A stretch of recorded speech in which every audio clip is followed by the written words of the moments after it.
Well,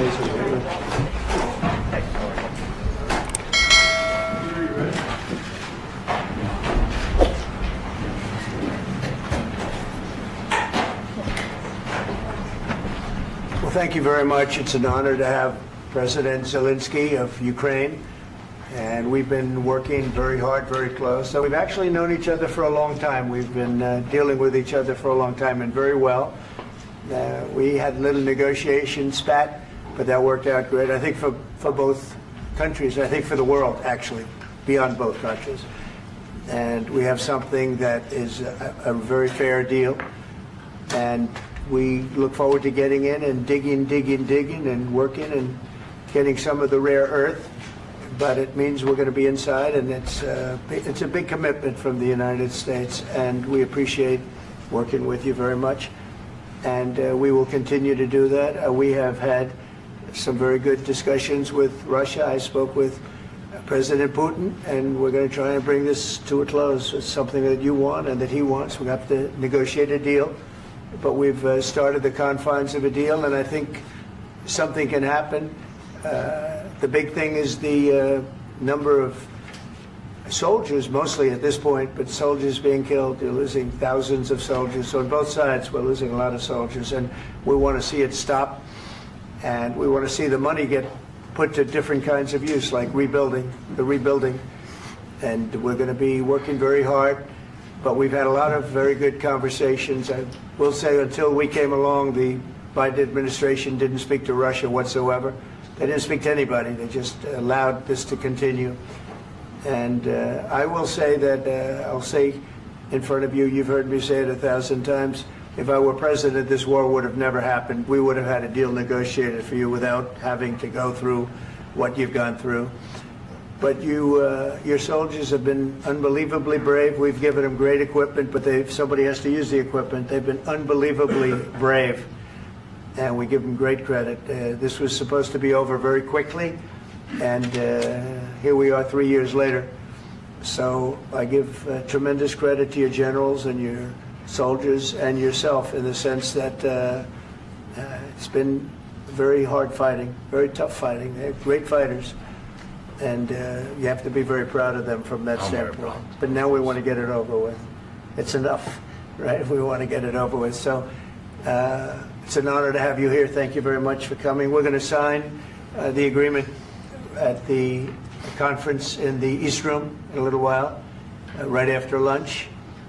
And we'll be having lunch together. We're also discussing some other things. And we appreciate everybody being here. It's somewhat of an exciting moment, but the really exciting moment is when we when they stop the shooting and we end up with a deal. And I think we're fairly close to getting that, and an honor to have you. And please, I'd like to say something. Yeah, thank you so much, Mr. President. Thank you for the invitation. And really, I hope that this first document, will be first step to real security guarantees for Ukraine, our people, our children. I really count on it.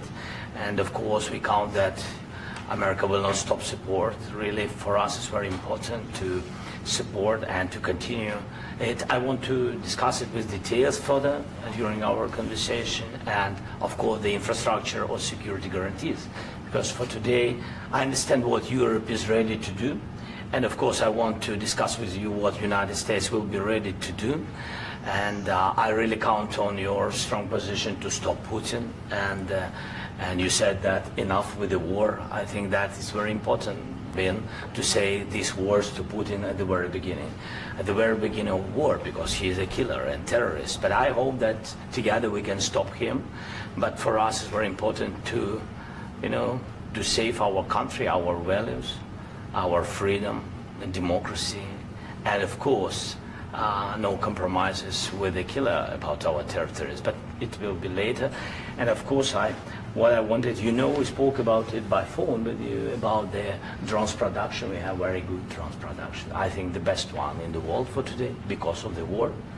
Yes, and of course, we need very much the air defense. You have the best air defense in the world, and really you helped us under attacks of Russians. And I want to speak how we can exchange the licenses. We're open to share the licenses of all our drones with you, of course, with the United States. And we need licenses for quick production of air defense. Even after the war, we need our nation to be calm, that we are secure. So that's why we need this air shield. And of course, about this, I want to speak about the contingents. I think that France and UK already spoke to you, and we know that Europe is ready, but without the United States, they will not be ready to be as strong as we need. And the last point, last not least, about exchange, about our people and children. And you know that these crazy Russians, that they stolen 20,000 of children, Ukrainian children. They changed their names, they changed their families, relatives, and now they're in Russia. We want to bring them back, and really it's a big dream, task and goal for me and our warriors.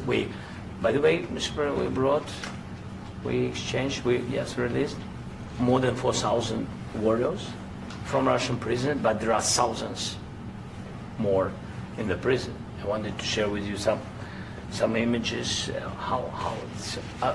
I've just can I now? Yeah, please. Some minute, 1 minute, 1 minute. I just you to understand in what circumstances, in what situation they are, and what the attitude of Russia to our prisoners. That guys, just you before and after. And you see before and after, just you to understand. Now thousands of such guys, ladies and men, there.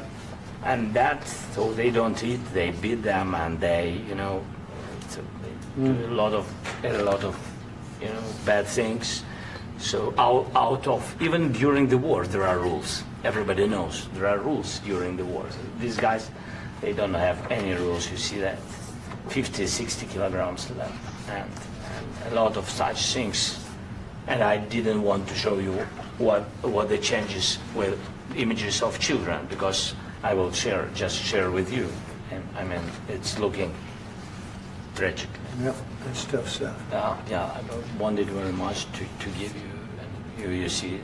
Yeah. This is pastor, by the way. They stolen pastors, because it's not Russian church. They stolen pastors and moved pastors to the prison.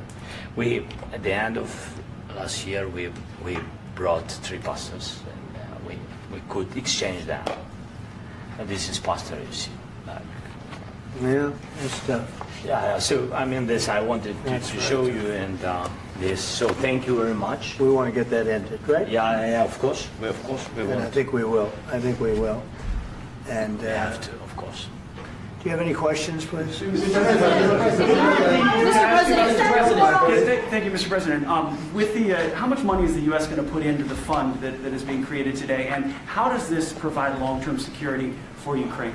Well, we don't know exactly how much, because we're going to be putting some money in a fund that we're going to get from the raw earth that we're going to be taking and sharing in terms of revenue. So it's going to be a lot of money will be made from the sale and from the use of raw earth. And as you know, our country doesn't have much raw earth. We have a lot of oil and gas, but we don't have a lot of the raw earth. And what we do have is protected by the environmentalists, but that can be unprotected, but still it's not very much. They have among the best in the world in terms of raw earth. So we're going to be using that, using it for all of the things we do, including AI and including weapons and the military, and it's really going to very much satisfy our needs. So it's something that just worked out really well. We have a lot of oil, and we have a lot of gas, we have a lot, but we don't have raw earth. So this has just about every component of the raw earth that we need for computers, for all of the things we do. This puts us in great shape. And on long-term security for Ukraine, how does this provide? I think they're going to have great luck. I think once we make the agreement, that's going to be 95% of it. They're not going to go back to fighting. I've spoken with President Putin, and I feel very strong. I've known him for a long time, and I feel very strongly that they're very serious about it, and we'll make a deal. And when the deal is made, I don't think we talk about security. Everyone's talking about the other day. All they talked about was security. I said, let me make the deal first. I have to make the deal first. I don't worry about security right now. I have to We have to have a deal, because right now, last week, 2,000 soldiers died on both sides. 2,000. And they're losing 1,000, 2,000, 3,000 a week. So as we sit here and we talk, people are getting shot and dying on the battlefield. And, you know, they're not American soldiers, but they're Russian soldiers and they're Ukrainian soldiers, and we want to be able to stop it. And we want to be able also to spend money on other things. We don't want to, this is a tremendous amount of money, and what the Biden administration did was terrible. They were giving money, but he had no security on the money. Europe, as you know, gave much less money, but they had security. It was in the form of a loan. They get their money back, and we didn't. And now, at least we're protected, because the American taxpayer has to be protected too. But this is an incredible agreement for Ukraine, because we have a big investment in their country now, and what they have, very few people have. And we're able to really go forward with very, very high-tech things and many other things, including weaponry that we're going to use in many locations, but that we need for our country. Mr. President, This allows us to do that. will you continue I'm sorry. sending military aid? Yes, go ahead, please. If I can just, yes. In the document, there is one of the very important points. If we speak about business and investment, we never had LNG terminals in Ukraine. This document will open. I mean, the next document, but anyway, here we see in the framework, we see a really goodwill for this. LNG terminals for us is very important, and I think for security of European continent. We have the biggest storage, gas storage. We have the biggest in Europe. Yes, yes, and we can use it. Use it for LNG. Use it for LNG, and we will do it. And really, we can help Europe, because Europe really helped. President Trump said that they made less support, but they are our friends, and they are our very supportive partners. They really gave a lot, Mr. President. Really, they did. They gave a lot, but they gave much less. No. Much less. No. No. Don't argue. No. Okay. Okay.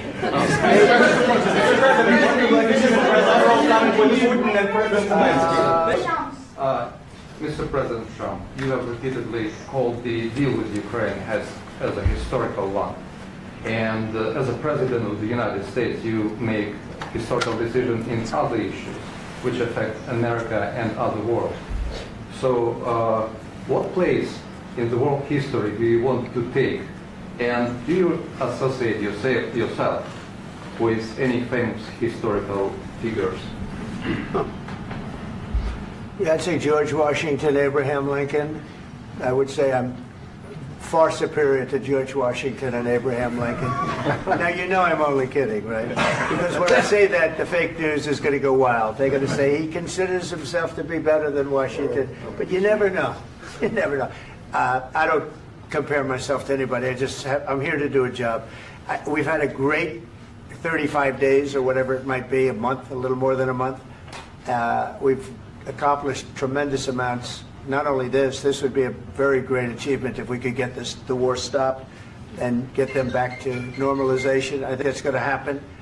We've had very good talks on both sides, as you know. But I think we've done a very good job, just generally. If you look at all of the things we've done in 30 days, they're saying there's never been a opening for a president. The first month, there's never been a first month like we've had. And this is one of the very important things. This, to me, is one of the most important things, because we have tremendous death taking place as we speak, and I don't want to have that. You know, think of the parents, whether they're in Russia or Ukraine, think of the parents of all these people being killed needlessly. They came to our territory. Should have never started. This would have, if I were president, this would have never started. Mr. President, will you continue sending military aid to Ukraine after the U.S. signs this agreement with Ukraine? Yeah, we're going to be continuing. To President Zelensky, do you feel like the U.S. is on your side, that President Trump is on your side at this moment? Right. What do you think? He wants to know, do you think that sort of a stupid question. I guess we wouldn't be here if I wasn't. I think that the United States on our side from the very beginning of occupation, and I think that President Trump on our side, and of course, I'm sure that the United States President will not stop support. This is crucial for us. It's important for us. Yes. And Putin, the president, speaks about the people and the soldiers which are dying, but they came to our territory, they came to our land. They began the war, and they have to stop. And I think this is the question, with really the most important question. Can President Trump, I hope yes, with some other allies, to stop Putin, withdraw these enemies, our enemy, withdraw these troops from our land? And I think that you asked about the history, I think that if President, or when, he will stop Putin, if President Trump will bring peace to our country, I think he will be on this wall. I think. We've had very, very good talks. What about military aid to Ukraine? President Zelensky just said that there will be no compromises with Vladimir Putin. I just wanted to ask both of you, firstly, are there compromises that you think that President Zelensky is going to have to make?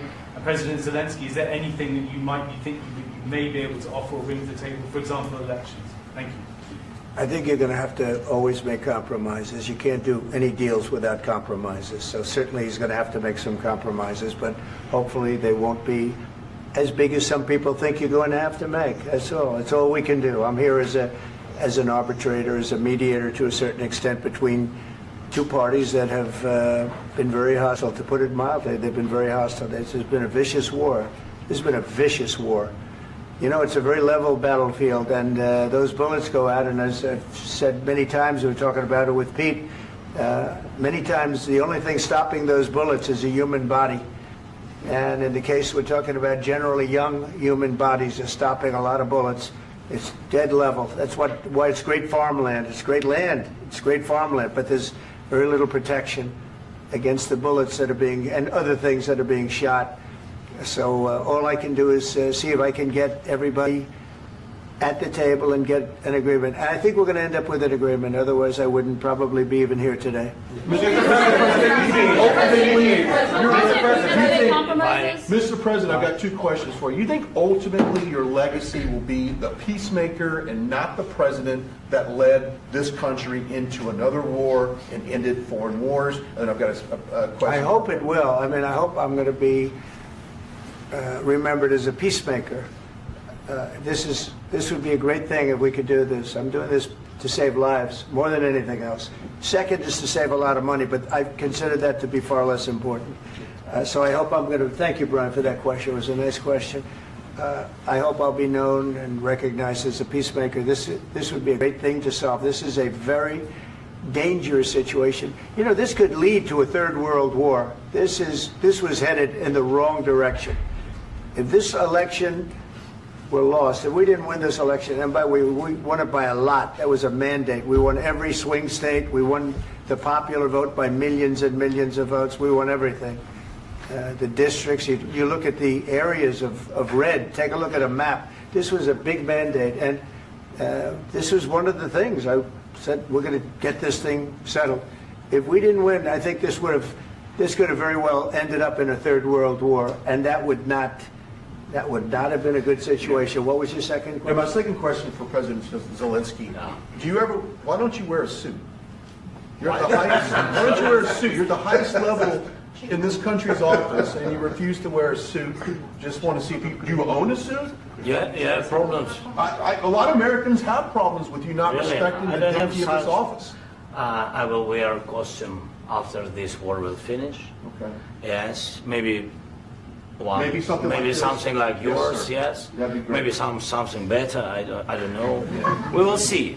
Maybe something cheaper than. Yeah. Thank you. Thank you. President Trump. Thank you, President Trump. You said yesterday that you have. Are you going to send more arms to Ukraine in case there's no peace? Yeah, we're going to have arms to Ukraine, yeah, sure. Hopefully I won't have to send very much, because hopefully we're going to have it finished. We're looking forward to finishing this quickly.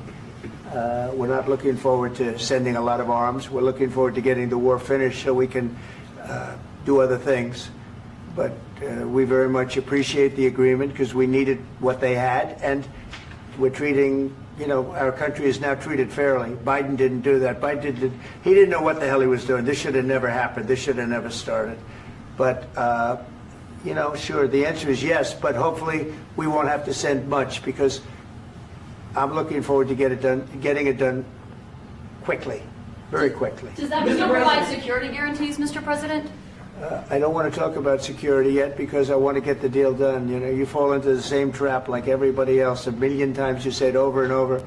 I want to get the deal done. Security is so easy. That's about 2% of the problem. I'm not worried about security. I'm worried about getting the deal done. The security is the easy part. Security is very nice. Everybody stopped shooting. And now will Europe put people there? I know France is going to. I know the UK is going to. I know other countries are going to, and they happen to be right next door. We haven't committed, but we could conceivably. We have security in a different form. We'll have workers there digging, taking the raw earth so that we can create a lot of great product in this country.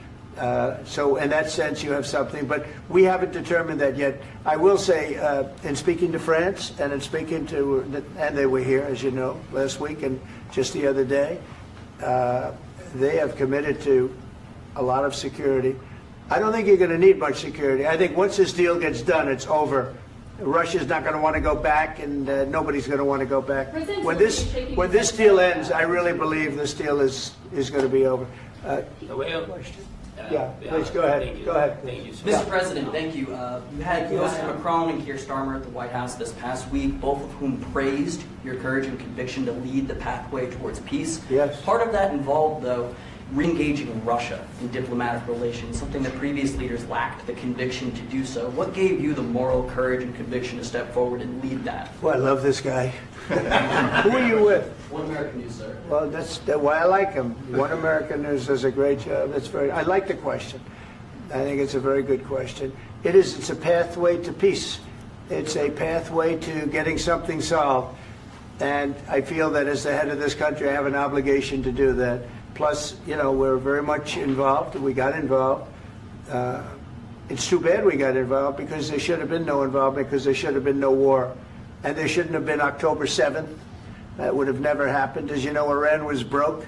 They had no money to give to Hezbollah. They had no money to give to Hamas. They were stone cold broke. And then under Biden, they became rich as hell.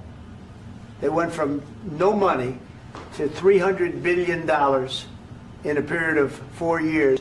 And they gave a lot of that money away, and you see what happened. And that's a real mess also that we hope to be able to solve.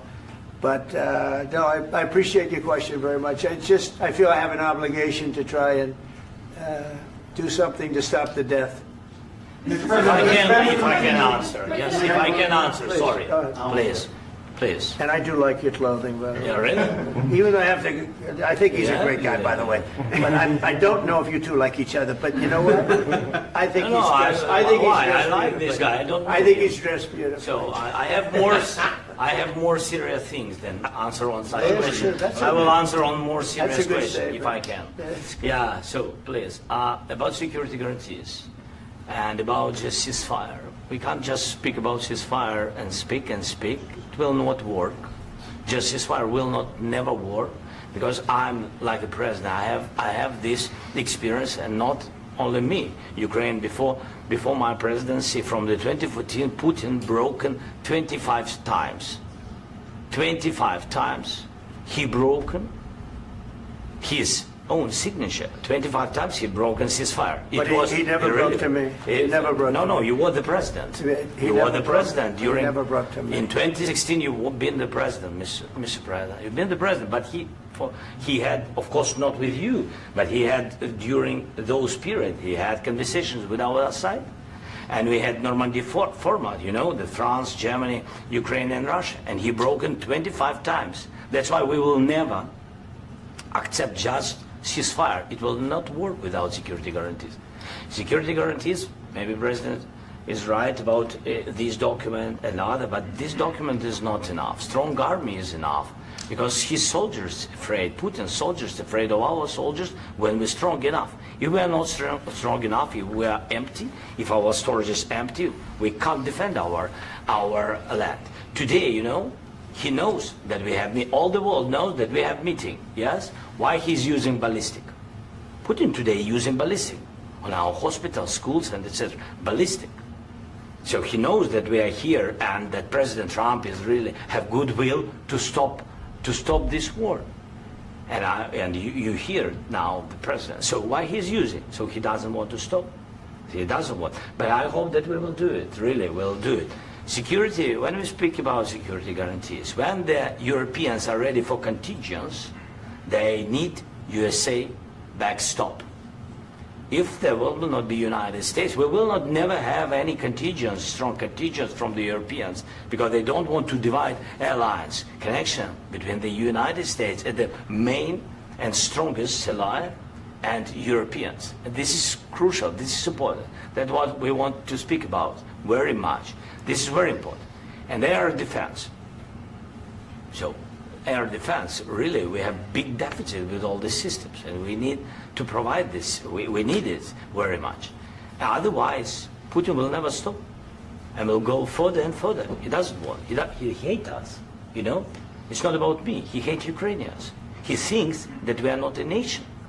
He thinks, and he shared these thoughts. I think maybe with your team also. I don't know, but with all the Europeans, in media, officially and not, he always said that there is no such country, such nation, such language, and such life like Ukrainian. No, he really doesn't respect all the Ukrainians, and he wants to destroy us. And you are right, Mr. President. That's 2%. This document, maybe other documents, it's a very good start, very good, but it will not enough to stop this person. Should Russia pay to rebuild Ukraine? Mr. President, under these Should Russia pay to rebuild Ukraine? They have to pay. This question. This is the rule. This is rule of the war. This is the rule of the war. During all the centuries, all the history, this is the rule of the war. Who began, those pay.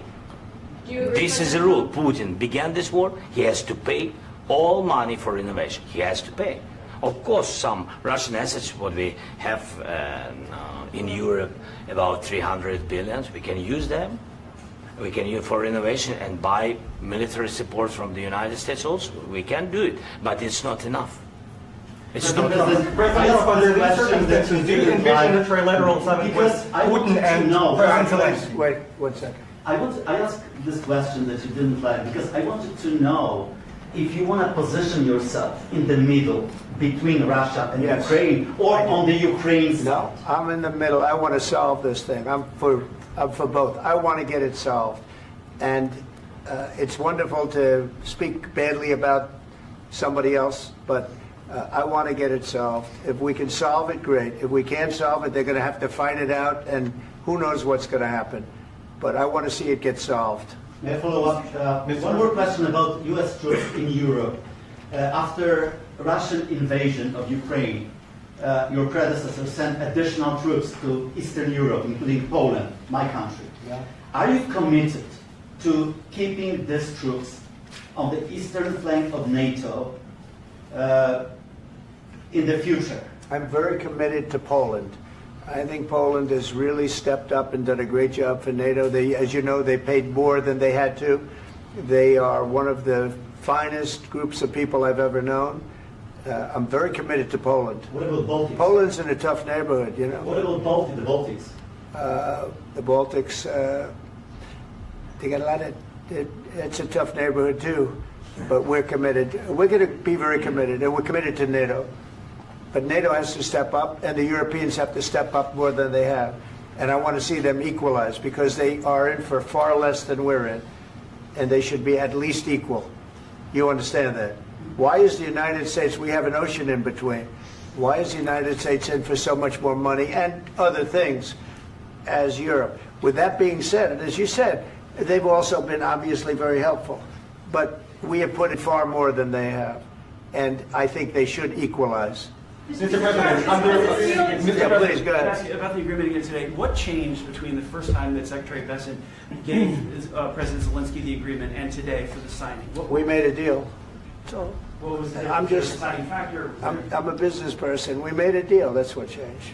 General- I didn't think we were going to make a deal, and we ended up making the deal, so that changed. Mr. President, what and how do you envision a trilateral summit with President Zelensky and Putin? I don't know, under but these well, they circumstances? don't like each other. I can tell you that. Okay? They do not like each other. This is not a love match, and it's unfortunate. That's why you're in this situation.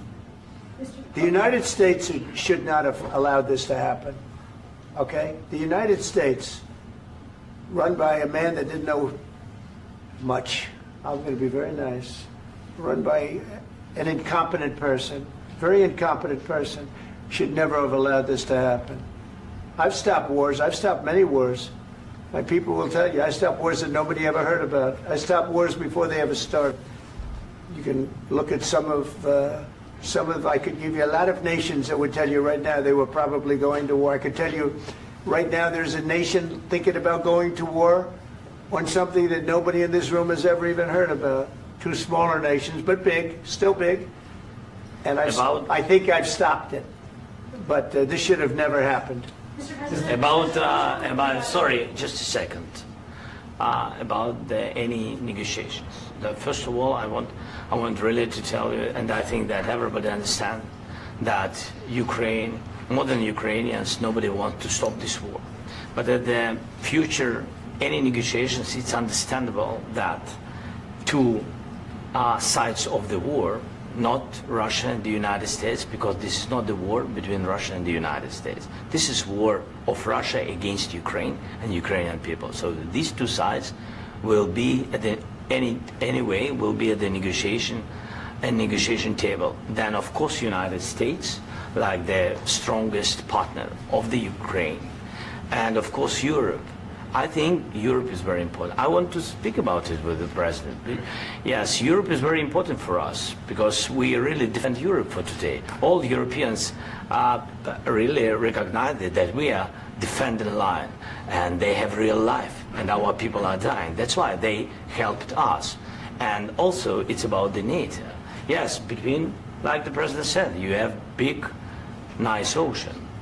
Yes, between us. But if we will not stay, Russia will go further to Baltics and to Poland, by the way. But first to the Baltics. It's understandable for them because they've been in the USSR. You know, they've been one of the republics of the USSR, and Putin wants to bring them back to his empire. It's a fact. And when he will go there, if we will not stay, you will fight. Your American soldiers. It doesn't matter. Do you have ocean or not? Your soldiers will fight.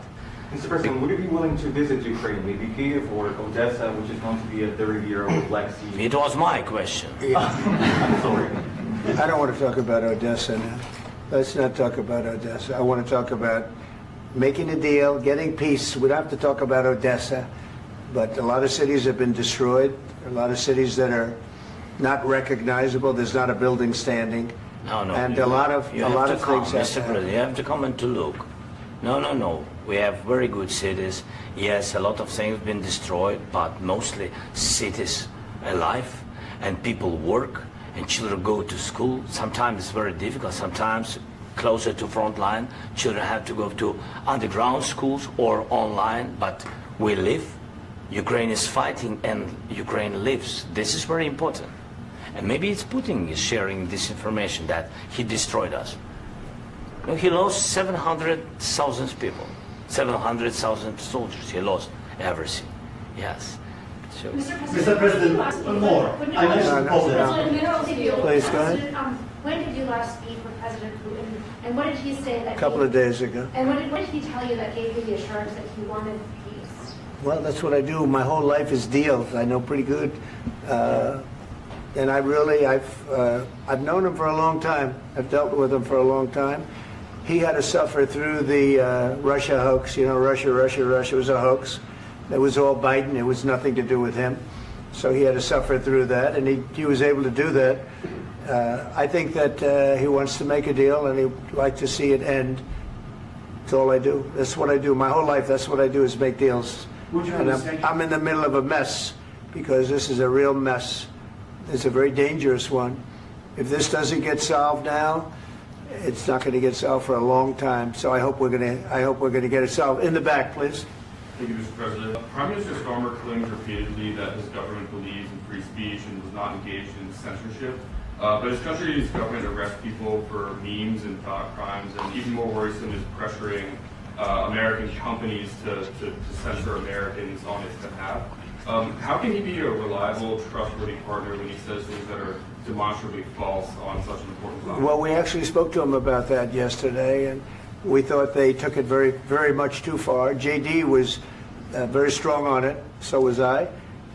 So was Marco. And we've been speaking to him about it. Marco, would you like to say something about that? We have concerns, obviously, with the conduct of those, particularly as it impacts Americans. And there's real concern that American speech, which is online, could fall into the hands of British or any country's jurisdiction. And so this is a point the Vice President made at Munich, and I think it's a very compelling one, that what unites us with Europe, as much as anything else, is these shared values, and one of them being free speech. And so if Americans are threatened by it, we're going to need to take action in that regard. Mr. President.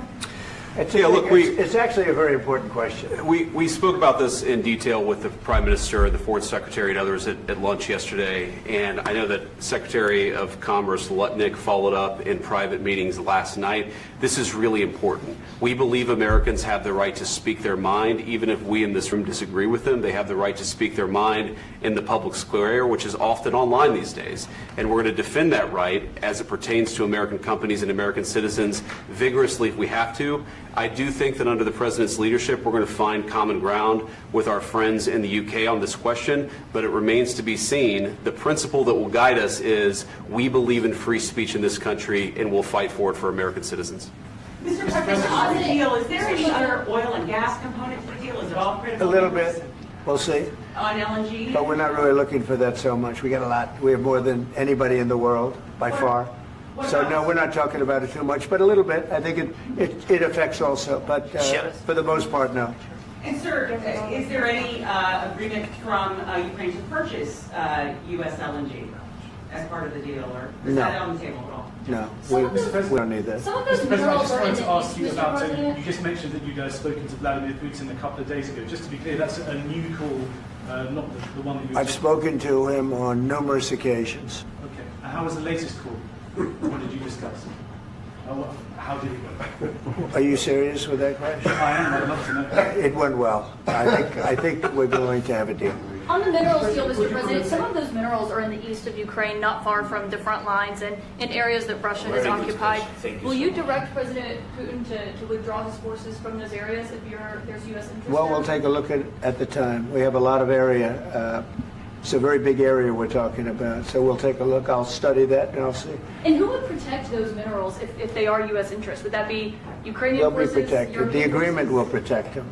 U.S. The forces? agreement, yeah. We're signing an agreement. You know? Right, but what if Russia tries to invade or there's Russian aggression in those spots? I just told you I don't think that's going to happen. And if that were going to happen, I wouldn't make a deal. If I thought that was going to happen, I wouldn't make a deal.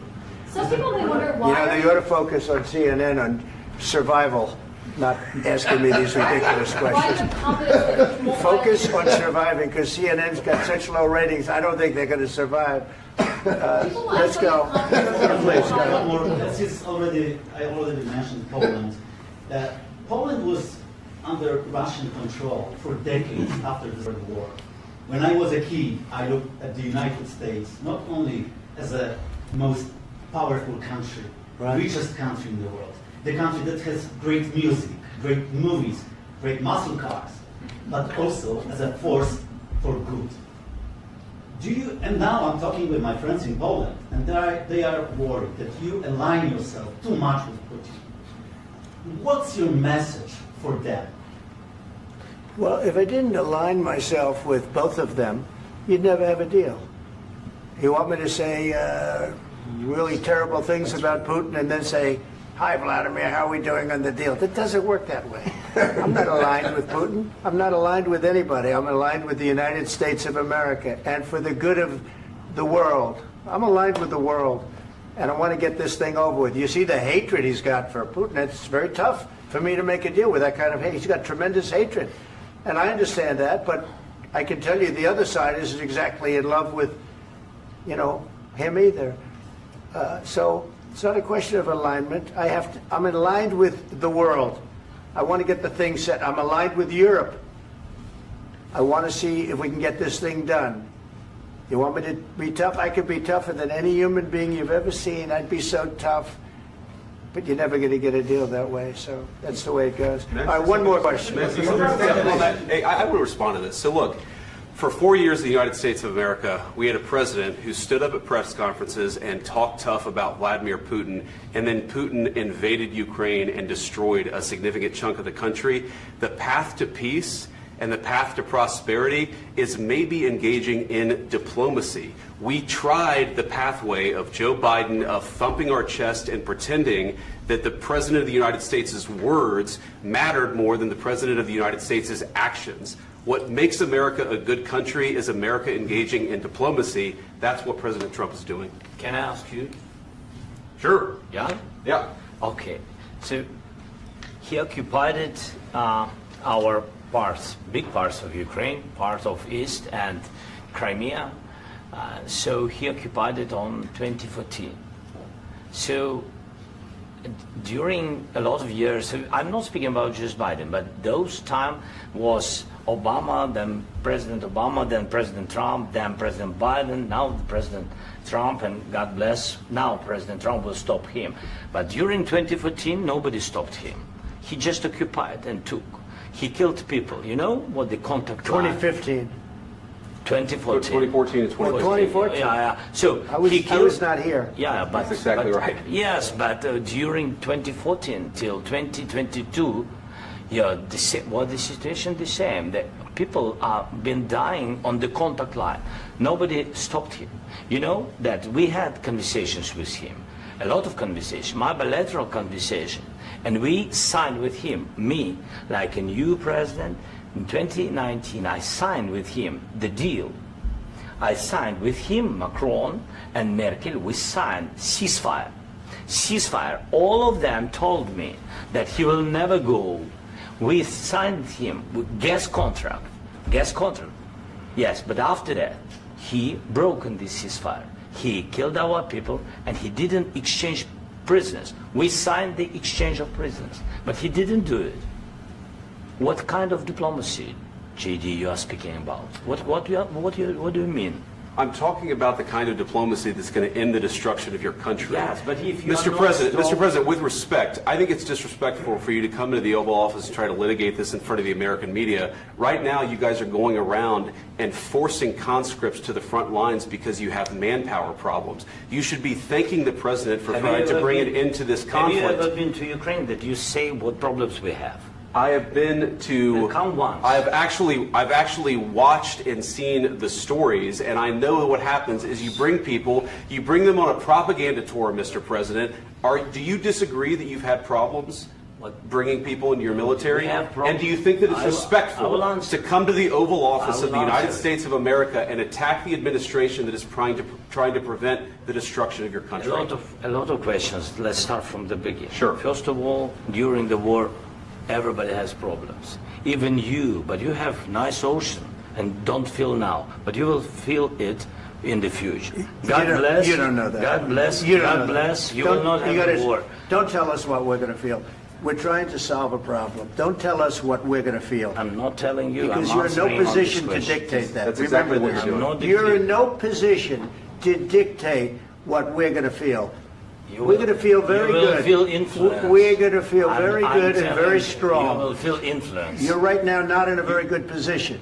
You've allowed yourself to be in a very bad position, and he happens to be right about it. From the very beginning of the war. You're not in a good position. You don't have the cards. cards right now.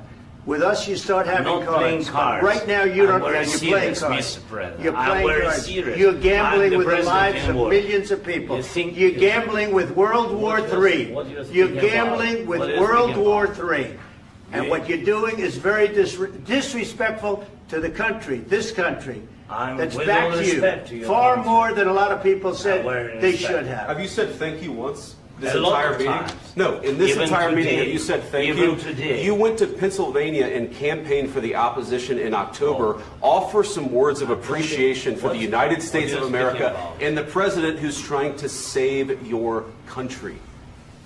Please, you think that if you will speak very loudly about the war, you He's can... not speaking loudly. He's not Yeah. speaking loudly. Your country's Can I- in big can I- trouble. can I Wait a answer? minute. No, Can you've I done a lot answer? of talking.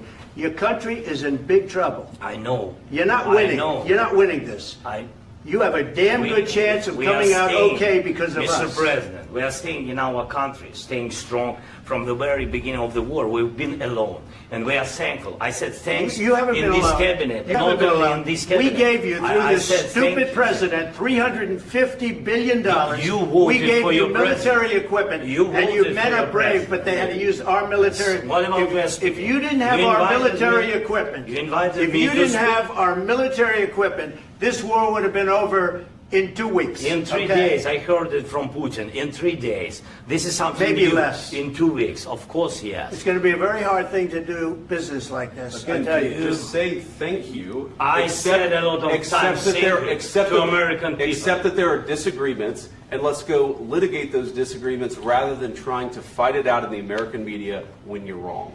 We know that you're wrong. But you see, I think it's good for the American people to see what's going on. I understand, sir. I think it's I very understand. important. That's why I kept this going so long. You have to be thankful. You don't have the I'm cards. thankful. You're buried there. Your people are dying. tell you You're again, running I low know. on soldiers. Don't- Listen, don't please, you're running Mr. low on President. soldiers. It would be a damn good thing. Mr. And then President. then you tell us, I don't want a ceasefire. I don't want a ceasefire. I want to go and I want this. Look, if you could get a ceasefire right now, I tell you, you take it so the bullets stop flying and your men stop getting killed. Of course, we want to stop the war. But you're I saying said- you don't want a ceasefire. But I said to you, I want a with ceasefire. guarantees. Because you'll get a ceasefire faster than an agreement. Ask our people about ceasefire, what they think. That wasn't it doesn't with matter me. for you what That what wasn't is- with me. It That was wasn't with you. a guy named Biden, who was not a smart person. This That is was your, with, this that was is with your Obama. president. It was your president. Excuse me. That was with Obama, who gave you sheets, and I gave you javelins. Yes. I gave you the javelins to take out all those tanks. Obama gave you sheets. In fact, the statement is Obama gave sheets and Trump gave javelins. You got to be more thankful, because let me tell you, you don't have the cards. With us, you have the cards. But without us, you don't have any cards. One more question to Mr. Vice President. I'm sorry. It's going to be a tough deal to make, because the attitudes have to change. What if Russia breaks ceasefire? What if Russia breaks peace talks? What do we do then? I understand that it's a heated conversation right now. What are you but saying? what She's if asking, what if Russia Putin breaks the ceasefire? What if anything? What if a bomb drops on your head right now? But they have Okay? broken What if they ceasefire. broke it? I don't know. They broke it with Biden, because Biden, they didn't respect him. They didn't respect Obama. They respect me. Let me tell you, Putin went through a hell of a lot with me. He went through a phony witch hunt where they used him and Russia. Russia. You ever hear of that deal? That was a phony Hunter Biden, Joe Biden scam. Hillary Clinton, Shifty Adam Schiff. It was a Democrat scam. And he had to go through that. And he did go through it. We didn't end up in a war. And he went through it. He was accused of all that stuff. He had nothing to do with it. It came out of Hunter Biden's bathroom. It came out of Hunter Biden's bedroom. It was disgusting. And then they said, oh, the laptop from hell was made by Russia. The 51 agents. The whole thing was a scam. And he had to put up with that. He was being accused of all that stuff. All I can say is this. He might have broken deals with Obama, Bush, and he might have broken them with Biden. He did, maybe. Maybe he didn't. I don't know what happened. But he didn't break them with me. He wants to make a deal. I don't know if you can make a deal. The problem is, I've empowered you to be a tough guy. And I don't think you'd be a tough guy without the United States. And your people are very brave. But you're either going to make a deal or we're out. And if we're out, you'll fight it out. I don't think it's going to be pretty, but you'll fight it out. But you don't have the cards. But once we sign that deal, you're in a much better position. But you're not acting at all thankful. And that's not a nice thing. I'll be honest, that's not a nice thing. All right, I think we've seen enough. What do you think? What's huh? this negotiation? This is going to be great television, I will say that. All right. We'll see what we can do about putting it together. Thank you, sir. I need the back of this. Negotiate, given that. We'll see. I don't know.